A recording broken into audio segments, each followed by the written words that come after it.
famous for his mistresses. He had a couple of wives. For his shoes. He loved fashion. And for building the Palace of Versailles. He was the King of France. And for being Europe's longest-serving monarch. He was genius. He was a rock and roll star.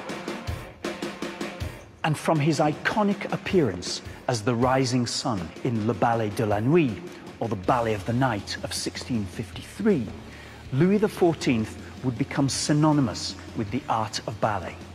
He was the king who danced, defining and popularizing an art form that was the very essence of nobility, uniting politics and dance like never before, and placing ballet firmly at the heart of civilized culture. Louis was the flame that would ignite a revolution in dance, that would give birth to the ballet that we know today.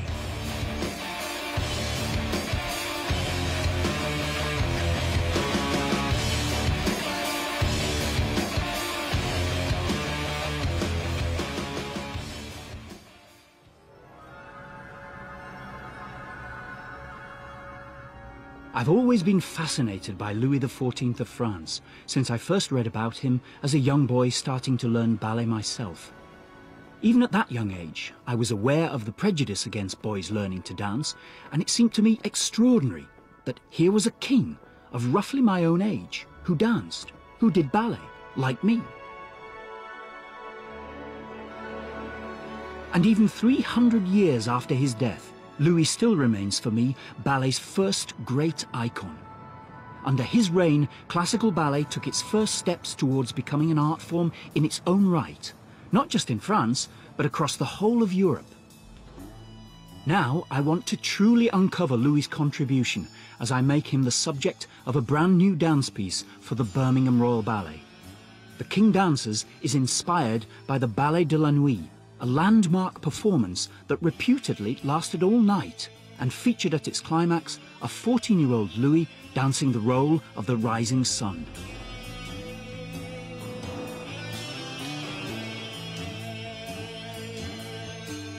Louis XIV was born on the 5th of September, 1638.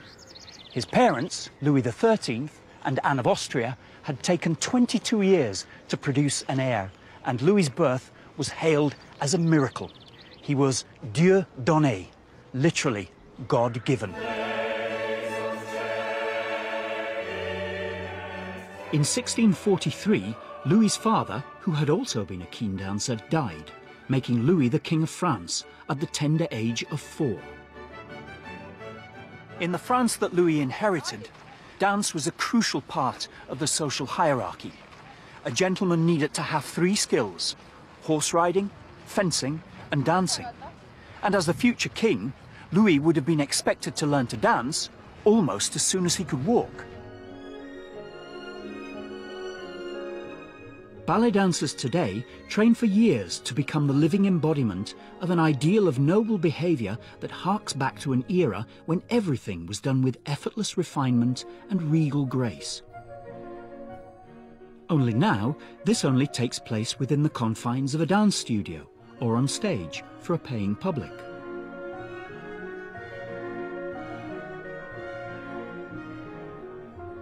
But in Louis's day, although there were public entertainments, like the Commedia dell'arte, ballet was reserved for the upper class, for the nobility, and it only took place at the royal courts.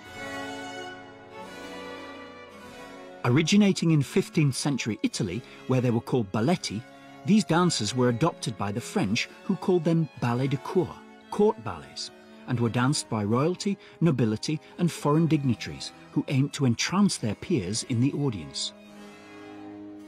The ballet de cour, well, they were big, cool spectacles that involved singing, recitations, different kind of dancing, pantomime, and they were very different from the type of ballet that we have today. They weren't really constructed around a narrative, but more like a loose theme, like the seasons or the arts or the music. And were they just entertainment? What purpose did they serve? If you go right back to the 16th century, They had this kind of magical belief that by performing dance, you could bring down celestial influence. And it was all about trying to recreate harmony on earth. And then it really becomes a kind of early modern form of propaganda. You know, in the days they didn't have television. That was one way of representing, with a twist, the latest events. The idea was that they were, you know, trying to promote the glory of France, the grandeur of the monarch. So they were kind of PR exercises, really. One man who certainly saw the value of using these early ballets as propaganda was Cardinal Mazarin, who, together with Louis's mother, Anne of Austria, ruled over France whilst Louis was still a child. Cardinal Mazarin in the 16th century has been the most powerful politician in France. He's of modest extraction. He was born in Italy, and after the death of Louis XIII, he became prime minister in France. And how did Mazarin influence Louis? Mazarin is precisely responsible for the education of Louis, and in several fields, in the artistic fields, and especially in the political fields. He was his godfather, wasn't he? That's what I understood. Yeah, and a governor for the young king. The taste of the king for Italian paintings, for architecture, for political representation, and the dance is coming entirely from Mazarin.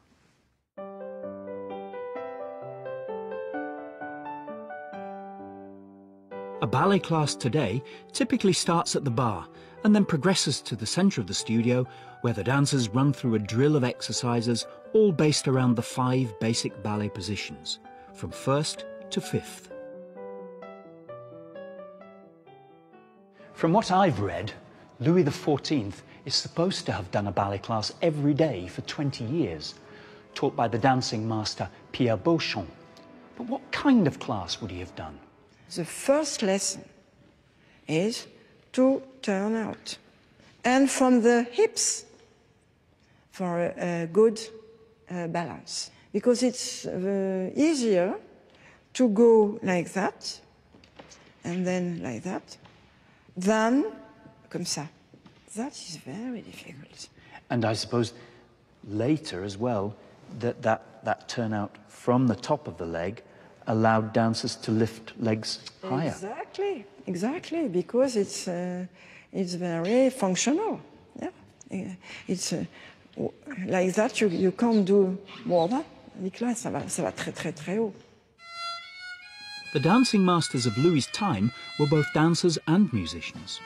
They would play small violins called pochettes as they drilled the great and the good in the dance technique they needed to know for both social dancing and for the ballet de cour. They learn all the positions, 1 and 2 and 3 and 4 and 5, and how to go, how to move from one to the other. Yes. Were the 5 positions of the feet paralleled by 5 positions of the arms as they are in modern ballet? No, not at all. No. The basic rule is that when you have feet like that in first position or second position, you have to elevate, and that is finished. So you have always to do that. So the wrist, it is in the wrist rather than the arm position. The wrist is elevated or down. Yeah. 1, 2, 1, 2, and 1. To kickstart my choreography for the King dancers, I've asked Baroque dance expert and teacher Edith Lallinger to give a workshop for myself and some of my dancers. It proved surprisingly challenging. The Baroque dance was the kind of precursor of modern-day ballet, and we have an awful lot in common in terms of steps and heads and general movements. But when I tried to dance this work, when she did a small demonstration and some of my dancers and I tried to do this work, we realized what a different vocabulary it is. and how different the coordination between feet, legs and arms has become. Pas de bourrée and pas de bourrée. I'm not after making something which is absolutely, true to the Baroque. I can't learn how to master essentially a different dance technique. My dancers, they can't retrain and become Baroque dance specialists. But to get the atmosphere, to get some of the rules, to get some of the tricks, and some of the reasoning behind why they moved like this. I very rarely seem to see a fifth position. No. It's true. What is parallel is not beautiful. It's not beautiful. No. But it's great to know things and understand things like that. Why the arms were slightly lowered, why they were in front, because these people, they wore beautiful costumes, because they had beautiful lace half of the time on their sleeves, and it was a way of showing the costume off. I wanted to try these steps out myself. I wanted to have a go at them, to know how they feel. They don't look difficult. They are very difficult. They employ a completely different set of muscles to that of modern classical ballet. And my old knees, they really started hurting after a while.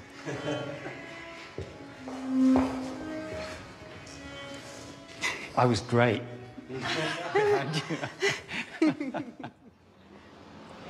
There is a theory that dance and the ballet de cour were used by the French kings to keep the nobility busy and out of mischief.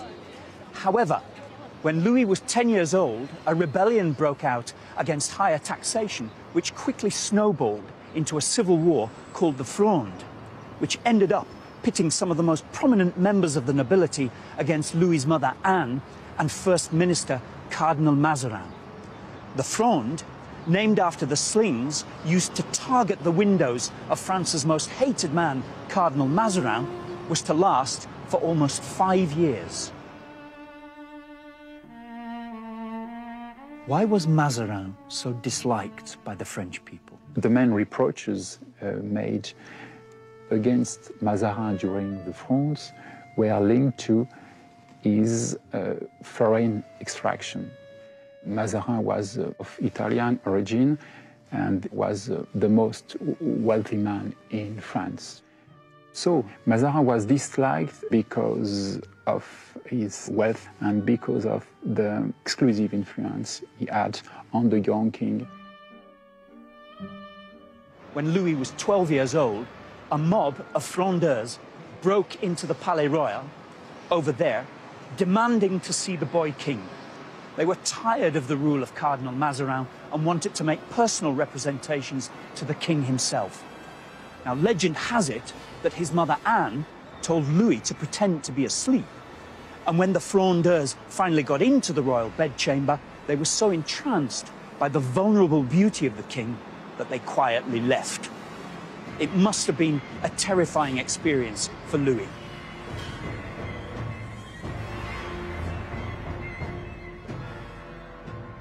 In 1653, after almost 5 years of fighting, the Fronde were finally defeated, with the aid of some of the British nobility, including the future King of England, James II. With the rebellion quelled, there was only one thing left to do: put on a ballet, the Ballet de la Nuit. This is Wadston Manor in Aylesbury, which was built in 1883 by the Francophile Baron Ferdinand Rothschild. It houses a unique volume from 1653 containing 129 designs for the Ballet de la Nuit, a grand spectacle that was intended to thrust Louis into the limelight and ensure the Frondeurs remained defeated. Well, it was a court ballet, ballet de cour. It had 6 performances at the Palace Theatre of the Petit Bourbon in Paris. It was put on for the entertainment of the court, but it also had Louis XIV himself dancing in it with some of his courtiers. And it was divided into 4 watches of the night, and it covered the 12 hours between sunset and sunrise. I mean, I've heard that it ran in real time for 12 hours. I think it did, because the best eyewitness we've got, and he went to 2 performances, and that was Jean Loret, who was a journalist, and he goes to the first night, where he has to queue for 3 hours just to get into the theatre. When he gets in there, he's been assigned a lousy seat. He says, I'm far away from the action, I'm right up high, I can't see a thing, and I was stuck there for 13 hours. So I think it probably was pretty well in real time. Did the Ballet de la Nuit have a story? What was it about? It didn't have a narrative that went right through the ballet. What it had was a theme, and the theme of this was the passing of the night, the inevitability of day following night, if you want to put that into ethical terms, of good chasing out evil, and if you want to apply it politically to Louis XIV, which is what they were doing, this new king, aged 14, bringing hope after or towards the end of civil war in France and reasserting the authority of the crown. The illustrations in the book at Waddesdon Manor are magnificent, featuring fantasy characters like werewolves, witches, anthropomorphic representations of playing games, and an owl-headed Satan. But one image which is missing from this volume is Louis as the rising sun, which only exists as a separate illustration locked away in Paris. What's also missing is any indication of what the actual dancing was like, because there was no way of writing down or notating theatrical dance steps at this time. Although we have no documentation to show us what Louis did as the rising sun, there is notation for a male solo from later in the 17th century, which depicts the entrance of Apollo, the sun god. And it's possibly the nearest we'll get to knowing how the 14-year-old Louis would have danced.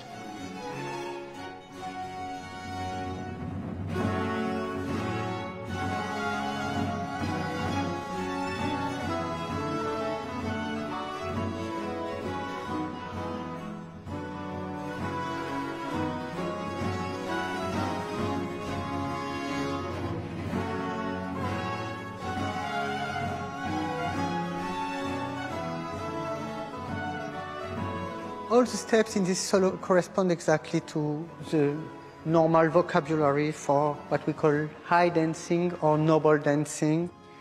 It's also very interesting because it's very square choreography, not too much turning, not too many ornaments. It would fit for a very young man.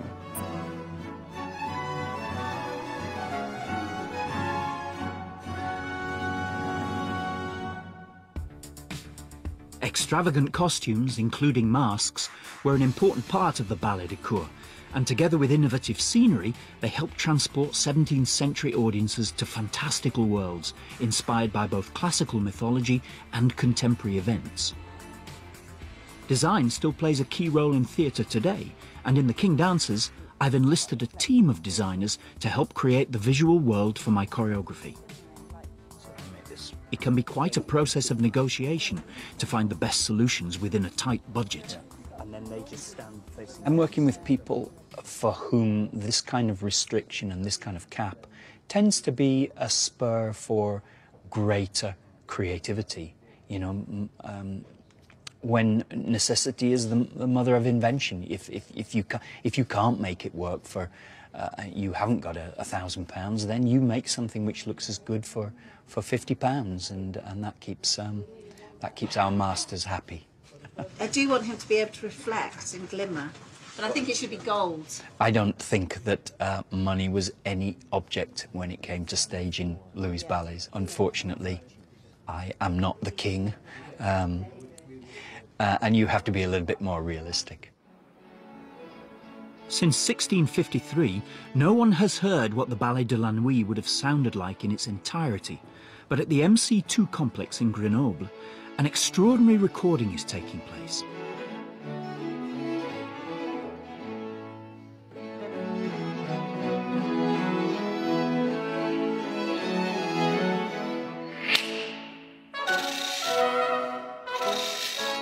From the bare bones of the existing musical archive, Sébastien d'Orsay has spent 3 years recreating the orchestral score for the Ballet de la Nuit. At the beginning, when I saw the score, I told myself, 78 dances, all in G minor. Wow. And we have more than 1 hour only with dances. And these dances are very, very strange to us today because they are not minuet, gavotte, and all these normal Baroque dances, very regular dances. It's a sort of fantasy, sometimes very regular, sometimes very strange with interruptions.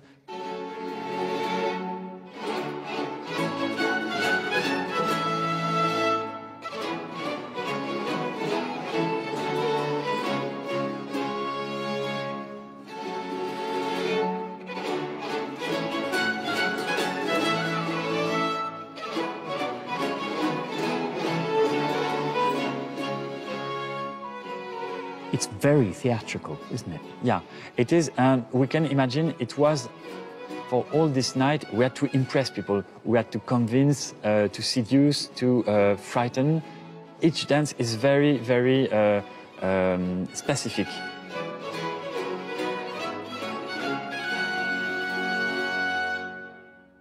The music for the Ballet de la Nuit is often credited to Jean-Baptiste Lully, the Italian-born composer who would rise to prominence under Louis XIV, becoming the director of the Académie Royale de Musique, which would later become the Paris Opera Ballet. We hear that Lully was the composer of this piece. Is that true? We don't know exactly who composed the dances. Maybe Louis Constantin, very probably, but probably other people. We don't know exactly. Probably Lully for 1, 2, 3 dances. We don't know exactly.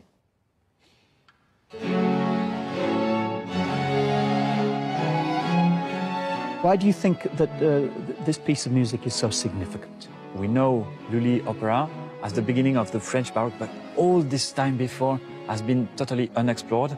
A lot of this ballet music is totally unknown today. So it's a special experience for us, and especially with this one, which have been the most important at this time. Everything was planned to be a most wonderful performance, and probably the best way to put in mind to all these people that the king is Louis XIV. Not only your king, but the king of universe.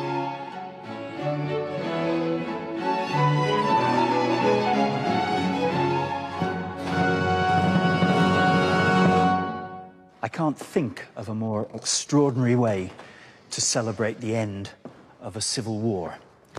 The Ballet de la Nuit was a major event, and the image of Louis as Le Roi Soleil, the Sun King, must have been burnt into the imagination of everybody that saw it. The eyewitness accounts say that it was phenomenal to see it. Well, Louis XIV himself was a very, very good dancer. There's so many accounts of that, I think it must have been true. So what better way, what way to convince people by putting on a ballet which showcased the king as a dancer, getting across these messages that the hope of France was a strong monarchy under Louis XIV. Louis seems to have been driven by this sense of destiny, that he was there to look after France, to do what was best for France, and it could be the seeds of that were being sown here. As a PR stunt, the Ballet de la Nuit was extremely effective. The nobles bowed to the teenage Louis's authority, and confidence in France was restored. Yet extremes of wealth and poverty still plagued the country, where the noble classes made up less than 1% of the population, but ruled over the millions of peasants and commoners. This is a dance solo for a peasant from 1697. It's an example of what is called a grotesque role, which were often danced by noblemen or even the king himself.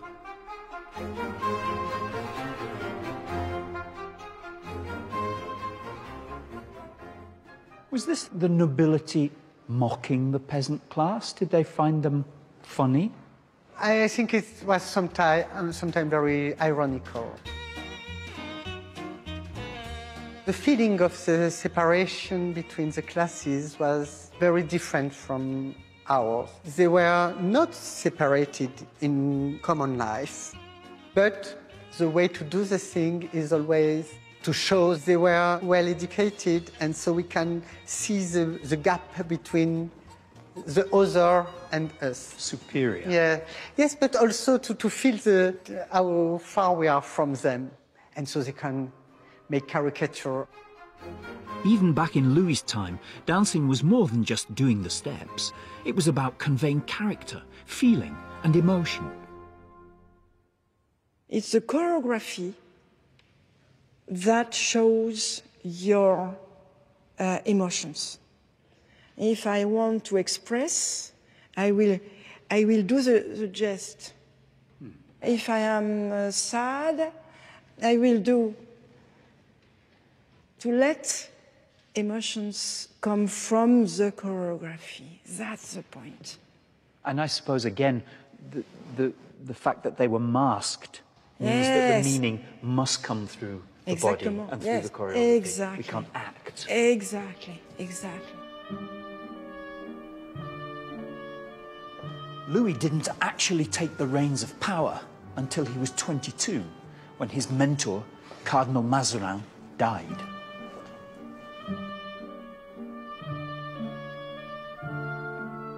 Mazarin died the 9th of March 1661, and this date is the beginning of the absolutism in France, because the day after, the king gathered all the council and said that from now he will rule alone over the country. No more prime ministers? No more prime minister. And Mazarin has been the last prime minister in France up to the French Revolution. Cardinal Mazarin, who wielded the power in France whilst Louis was a child, and who in all likelihood commissioned the Ballet de la Nuit, is actually the starting point for my new ballet, The King Dances.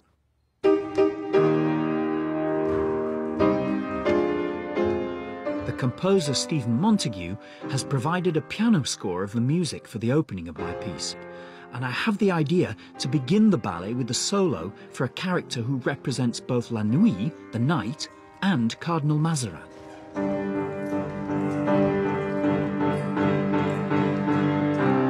I'm Ian Mackay, and I play Cardinal Mazarin in The King Dances.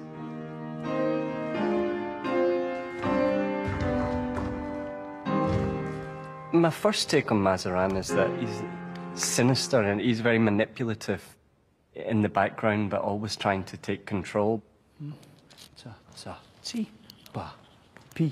that finished. If you watch David in the studio when he's trying to work out how he wants the move to be, for me that's a telltale sign as to what your character is and how you want it to be. You know, if you keep your eye on David.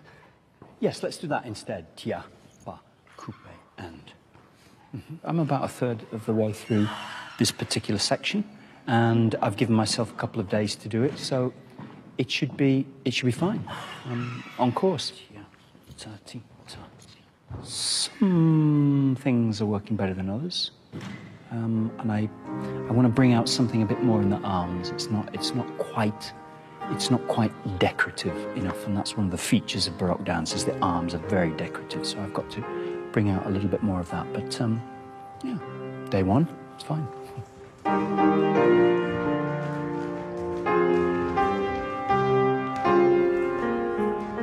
One of the things which has always intrigued and fascinated me about dance during Louis's time was that it was dominated by men. But in 1654, just a year after the Ballet de la Nuit, a new ballet featured a groundbreaking moment: Louis dancing together with women.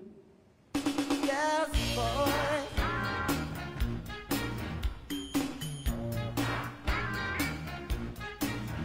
The first ballets under Louis XIV were still performed by all male casts. This is probably due to reasons of propriety, but also technical considerations. For instance, the need to wear full-length costumes.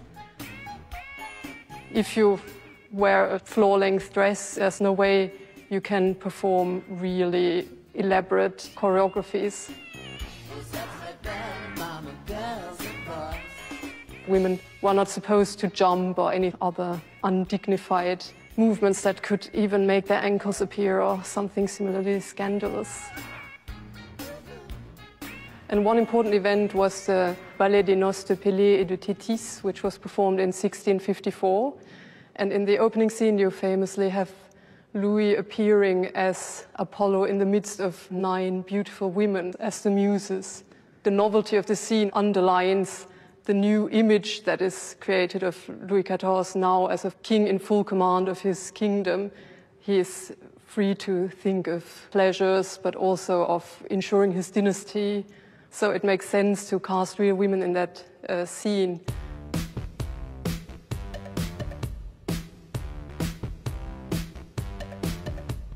Up until this point, female roles in the ballet de cour were danced by men wearing masks, wigs and female costumes, just as some of my male dancers will be doing in the King Dances.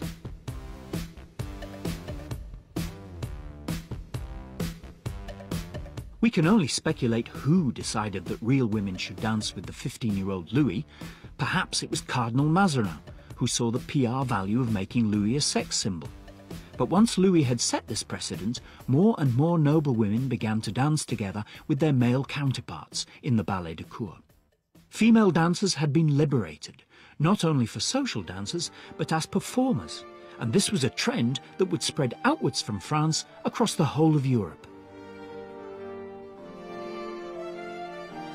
How did men and women dance together at that time? Did they partner each other? Was there contact? Oh, so few contacts, just the hand. And maybe the look. Always, you know, as if they were in the sky. Celestial bodies, yes, bodies, like yes. planets. Yes, exactly. And so there is an attraction between the both of them.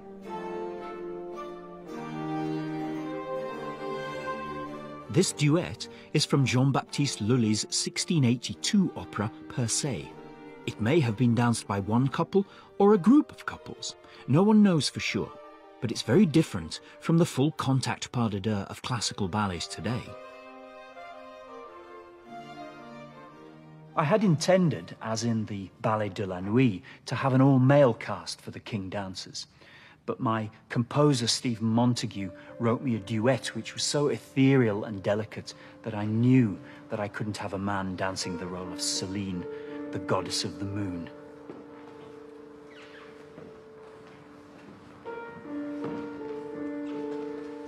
Louis's relationships with women, his mother, his wives, his mistresses, were very profound. He never allowed them to interfere with politics or government, but they certainly had a big impact on his outlook on life. And I think that Selene represents all of these women.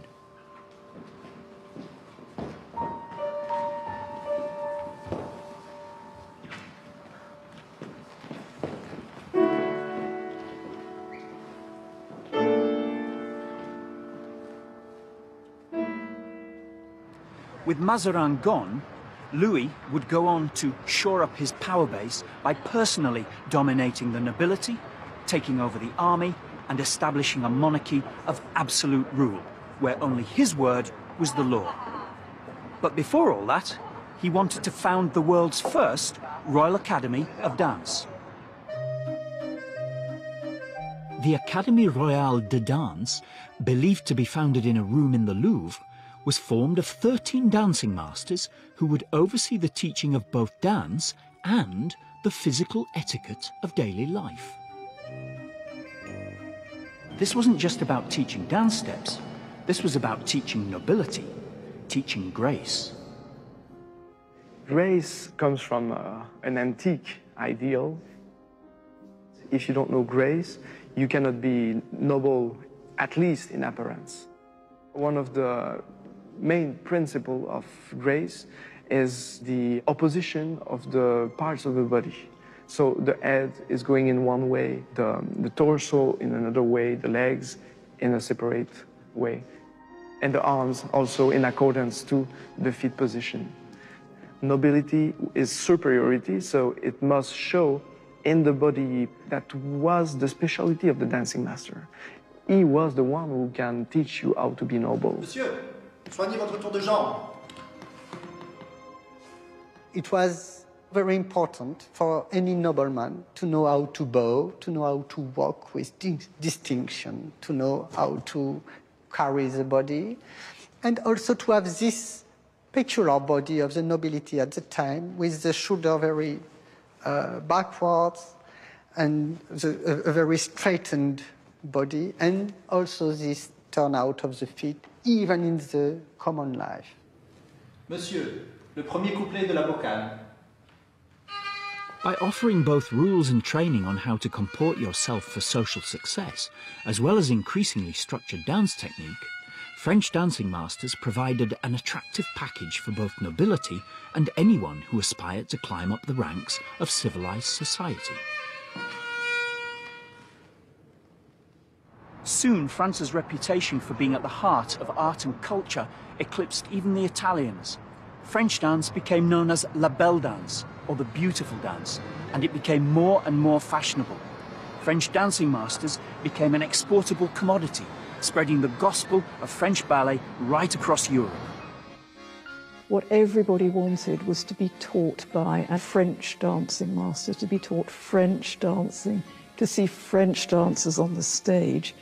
In the 1690s, Anthony Labbe came over from the Paris Opera, and he never went back. He stayed for 40 years, choreographing for the London stage, dancing at court for William III, and ultimately teaching the grandchildren of George I. So he made a huge career out of this. Other French dancing masters came and settled, and some of them weren't even French, they just said they were French. In 1670, after 75 roles in 26 performances, Louis XIV decided to give up dancing in the Ballet de Cour. Even though he'd stopped dancing, Louis's patronage of the ballet continued, and in 1674 he asked the dancing master and choreographer Pierre Beauchamp, who he had danced with in the Ballet de la Nuit, to codify the 5 basic positions of ballet. By this time, ballet, its positions and inherent sense of grace, were such an integral part of aristocratic life that the 5 ballet positions weren't only important for dance, they were also used in art. This famous painting of Louis was made in 1701 by the artist Hyacinthe Rigaud and shows Louis in an exemplary 4th position. It's a position of nobility, of majesty, a way to show grace, but also superiority. Other positions, like the 1st or the 3rd position, which are where the feet are closed like this, are more associated to modest connotations. Here you have grace, but you have also majesty, which was important. This painting, which actually featured Louis's face transposed onto the image of a body double, was reproduced countless times and became a hugely influential work of royal art, establishing a style of portraiture that was copied across the civilized world. 4th position became the de facto stance for the wealthy and powerful. It wasn't until 1700 that Raoul Foyer published a work that perfected the notation system begun by Beauchamp. This was a giant leap forward for dance. Now ballets could be written down with the use of symbols. They could be printed, published, and disseminated. French dance, la belle dance, could be preserved and recreated forever. Nowadays, we can even use our phones to record rehearsals and movements, but there's still a place for notation. Most new ballets, like the King Dancers, are still written down in dance notation. It's not the same one that Beauchamp and Feuillet developed, but a form called Benish, which was created much later. But it still uses the same technique of having symbols for individual movements of the body and floor patterns to create a diagrammatic plan of the dance, a bit like a musical score that can be preserved and shared, just as perhaps Louis had planned when he commissioned notation to be developed.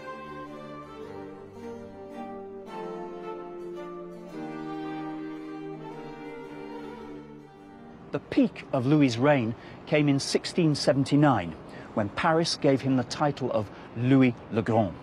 He put his stamp on the country in terms of industries, academies, arts, politics, even the borders of France itself. And in 1682, in an audacious attempt to secure his grip on the nobility, he moved the royal court, the seat of government, from Paris to Versailles.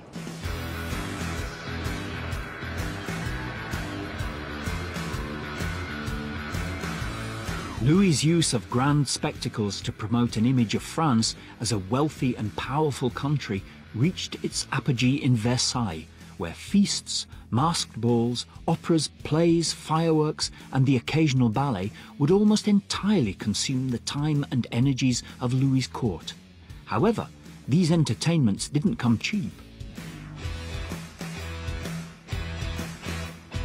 How much money did Louis spend on these ballets and spectacles, and did the French people ever resent him because of that?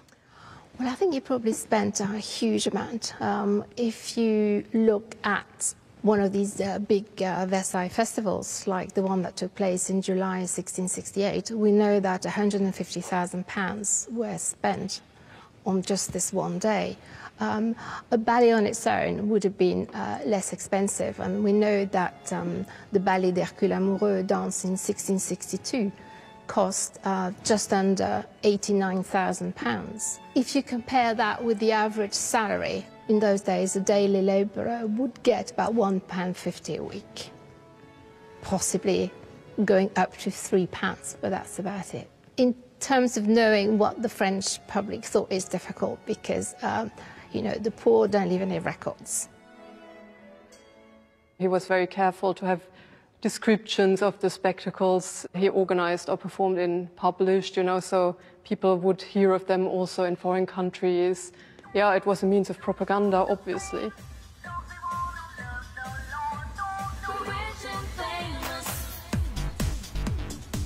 Later, when he organized all his spectacles in Versailles, he said it has to be really extraordinary, and that's a way to hold our subjects' hearts and spirits more firmly than by acts of beneficence, you know, to organize these grand spectacles.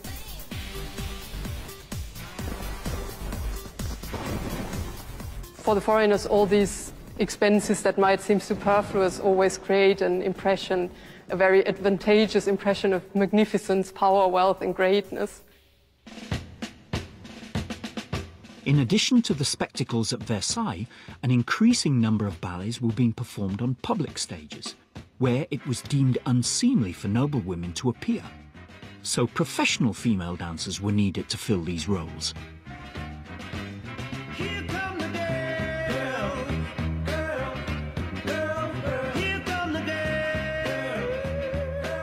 In the ceiling, here at the Foyer de la Danse in the Paris Opera, you can see the queens of ballet.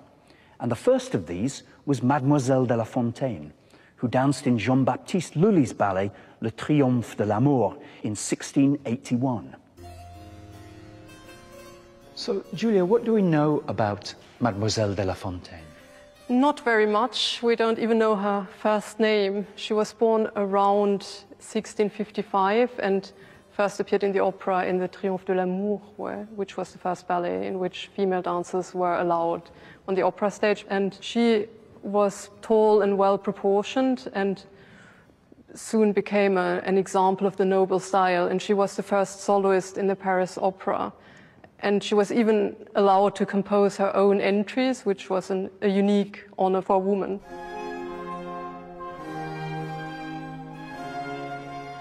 Other women quickly followed La Fontaine's example. This solo, danced by Irène Feste, was originally performed by Marie-Thérèse Soubligny. She was the first professional female dancer to appear in England. That was seen as quite an interesting novelty, apparently, because one critic called her a surprising monster, but other critics were delighted. She inspired women to become dancers in England, and in 1703, a young lady called the Devonshire Girl did an imitation of Mademoiselle de Subligny in London. The third female professional dancer to make an impact during Louis's reign was Françoise Prévost. She was significant for three reasons. She had a very long, distinguished career as a dancer. She was the leading French ballerina for almost 3 decades, and she used the expressive powers of dance in her own creation. And she was the teacher of the 2 first real star ballerinas who challenged male predominance in ballet, Marie-Anne Cupid de Camargo and Marie Salé. How significant were these 3 queens of ballet in the development of ballet as we know it? Well, they were pioneers, and they were the first female creators at the opera. They are the very first professional female dancers, and of course dancing style have evolved a lot since then, but I mean it was then that the foundation of present-day ballet was laid.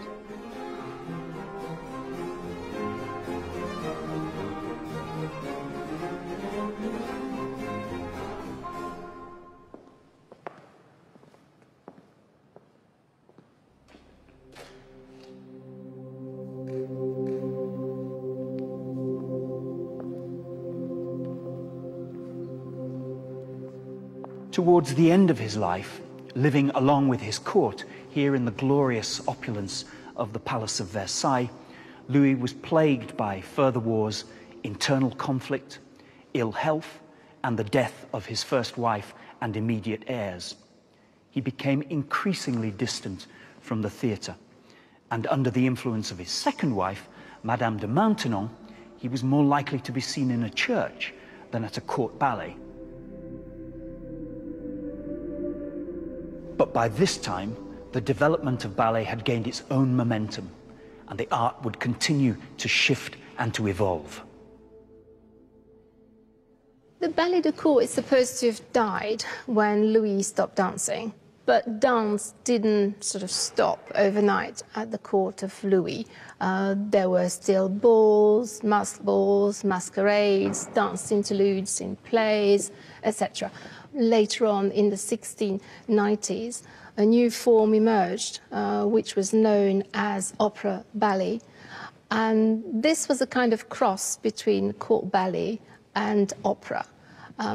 It started with a prologue, and then you had a series of self-contained acts, each one revolving around a separate theme.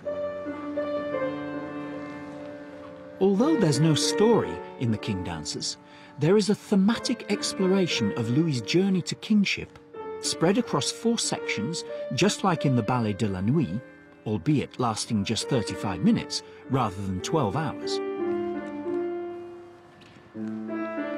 It alternates between being something very formal and baroque and something very contemporary. So it's moving between those 2 worlds and finding a language which will allow me to do that.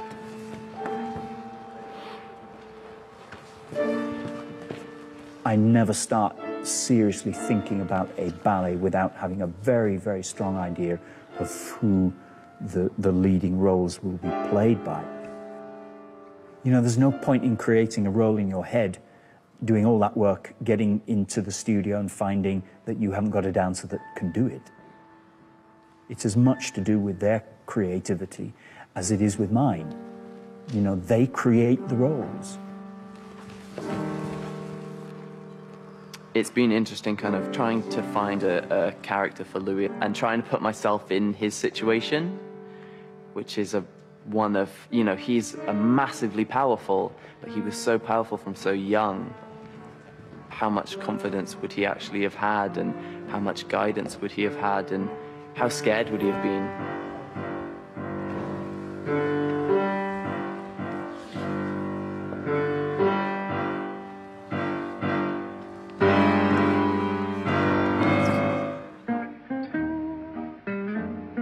At the turn of the century, a combination of international and domestic pressures began to humble the power of the Sun King. Former allies like England had turned against Louis. France was losing wars, and the country was increasingly bankrupt.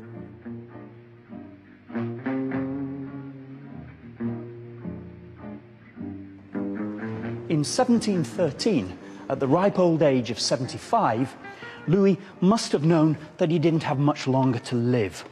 Faced with his own mortality and with France in decline, he still had the power to enforce one more act that would cement his name in ballet's history books.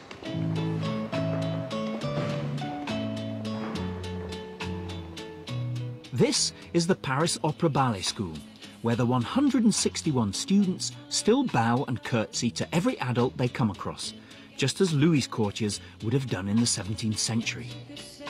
It's a tradition which goes hand in hand with the rest of the school, where Baroque dance classes are still taught and every child receives a free education, thanks to Louis's decree in 1713 that there should be free training for the dancers of the Paris Opera, thus establishing the world's first school of ballet. He had the feeling that just before he died, that he had to keep the level of the dancer of the court. And the first name of this school was Conservatoire, to keep. That is very important, Conservatoire. And the transmission, like it's still here, it's only from one person to the other one, from the master to the student. And Louis XIV tried to codify, so the words are completely in French.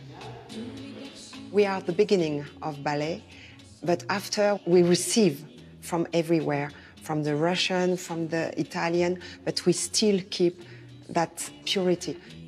We use the same famous fourth position, fifth position. You have the nice shoulders, you have nice hips, and nice face, and that is coming from Louis XIV. Louis died 300 years ago on the 1st of September 1715, in this room in Versailles. After 72 years on the throne, he left France on the brink of bankruptcy, but a hugely important superpower, both politically and culturally. Shine on, rising sun, shine on. I think he did indeed have a political agenda. He did indeed have an idea of France to be the greatest, and France was the greatest at that period, definitely. Not only because of the arts, but also militarily, because of all the wars. The bad thing was economically. I think really he ruined France, and he did a lot of harm to the poorest of the French. There was, of course, famine, and at the end of his reign was extremely hard for the French people.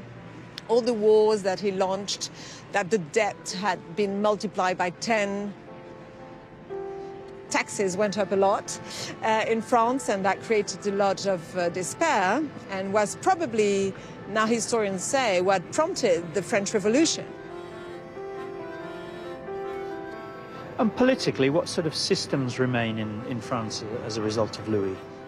Well, obviously, he was an absolute monarch, and we are here under a republic today and a democracy. But what has remained is this idea that we want a father-like figure to lead the country, a strong figure. And maybe this is a legacy of Louis XIV.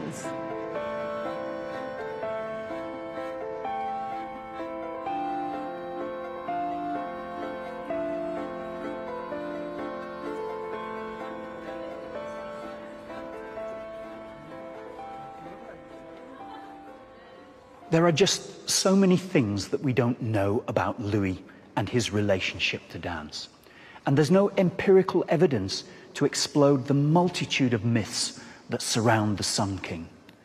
But what is true is that through his own personal devotion to dance, Louis placed ballet right at the heart of the most powerful and influential court in Europe.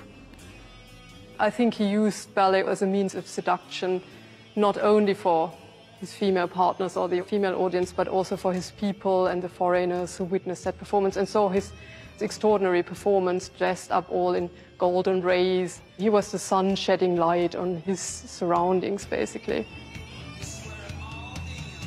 At the time of Louis XIV, there was an evolution. He ordered a notation.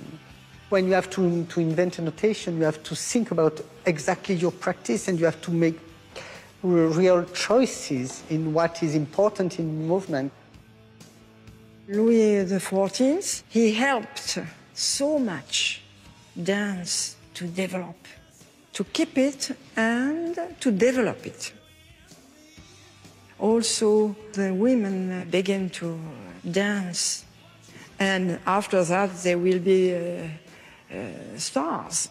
He founded the Académie de Musique and he founded the Académie de Danse. So he was the king, dancing king, and he loved dance, but also he created the job of dancer. The King Dancers is finally finished, and I hope that I've infused it with what I've discovered about Louis. His relationship with Cardinal Mazarin, his role in the history of dance, and also how the Ballet de la Nuit was such a turning point for France, with the way it presented Louis as the savior of the country. Louis XIV may or may not have been the king who invented ballet. I suppose no one can take the credit for single-handedly creating an entire art form. But he remains, for me, the world's first ballet icon, the king who loved to dance. And the image of Louis as a 14-year-old boy dressed as the sun burns as brightly now as it did in the Ballet de la Nuit over 350 years ago.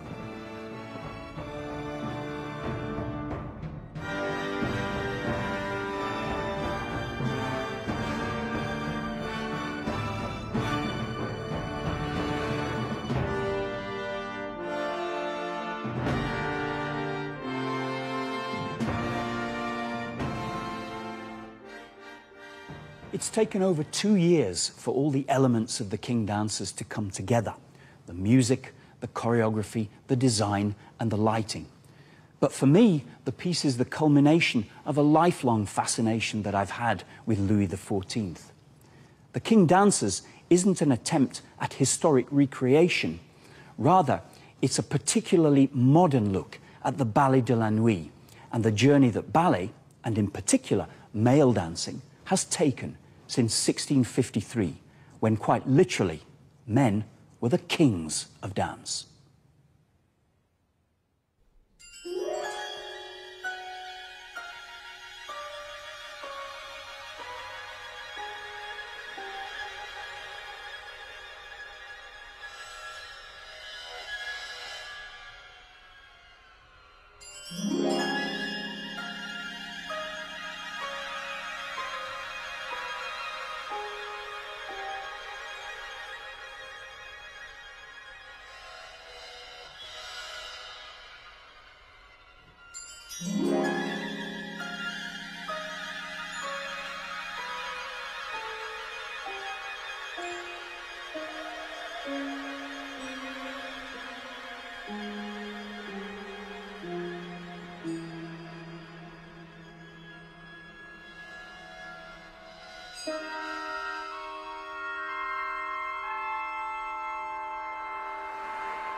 Still to come here on BBC4 this evening, we're heading into the desert with Planet Earth in just a moment.